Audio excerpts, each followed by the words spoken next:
Geeks and Ghouls. Today we talk about The Law, Tim Butcher's latest novella in the Dresden Files. After all those books where Dresden has fought vampires, forgotten gods, demons, a titan, he has to deal with the worst threat yet: lawyers. So, The Law is a novella that Jim Butcher self-published on Amazon recently. It takes place a month after Battleground, and it's a side story, a small adventure that Dresden gets into while trying to get his life back into balance after the events of the previous book. And he has to deal with a lot of stuff. I won't spoil stuff for you, so don't worry. But what happens is that a woman comes into his office and asks for help because she used to be a sex worker, and after her pimp got arrested, she went clean. She started tutoring children, and she ended up with a franchise of tutors for kids from not privileged background, for kids from poor families. But her pimp is out of prison and he's asking for a lot of money in order to leave her alone, and Dresden agrees to help her, but he soon finds out that this guy is extremely stupid and pig-headed, and he also has a very predatory lawyer, and that means that he has to deal with very supernatural factions in Chicago because of the lawyer and the allegiances of the other guy. So this novella was fun. It had a lot of build-up, it had some great punchlines that I laughed a lot about. It was a very simple adventure that actually got more and more complicated with the climax. I felt that the climax was not as climactic as I was used in Dresden, but again, it's not about gods and demons fighting in the modern era and getting into a big fight in the climax. No, it was much more contained. So the climax was the equivalent of it, but it was fun, and the way everything wraps up does make sense.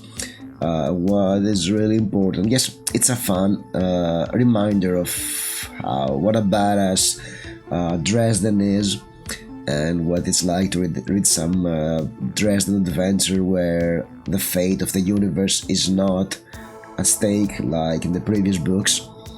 It was, a sweet return home for a while to the first half of the series. And also something that really impressed me was that Jim Butcher did self-publish this novella on Amazon and probably other online stores instead of having his publishers do that. I think he's taking a cue from Brandon Sanderson and his huge Kickstarter, and I know that this novella sold extremely well. It was number 27 on Amazon for a couple of days, so that means Jim might have made more of this novella than from some of his Dresden books, simply because of how royalties work and how self-publishing works. Alright, I was not displeased. There was a bit of something that did displease me. There was this kind of a typo in this book that really annoyed me, but it only happens 3 or 4 times. I mean, look at this video. So yeah, my grumble is this one, and it's an ebook, it's a Kindle book, and that means that there is not a set page break. But I guess somebody took the formatted version and just dropped it on KDP, and this is what you get. But if I change the font size, now it's in a different place, and again, if I make it this small, where the hell is this? Here it is. So yeah, you don't do that in an ebook. So yeah, that's my big complaint. But yeah, it's nothing. Overall, the quality is very good.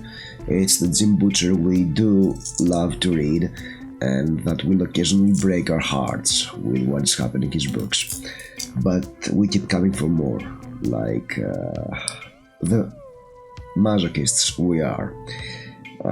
So yeah, And that's what I have to say. I mean, a huge thanks to Bell Proctor, who actually made a video about this book, and I was able to learn that yes, it's out. It was a lot of fun to read. It was a nice break from all these big epic adventures, and it was good old Dresden. But at the same time, it's a book you can probably skip, and you miss nothing of importance for the rest of the series. But it was entertaining. If you've read this novella, I'd love to hear your comments about it, and I'll see you soon. Thank you for watching.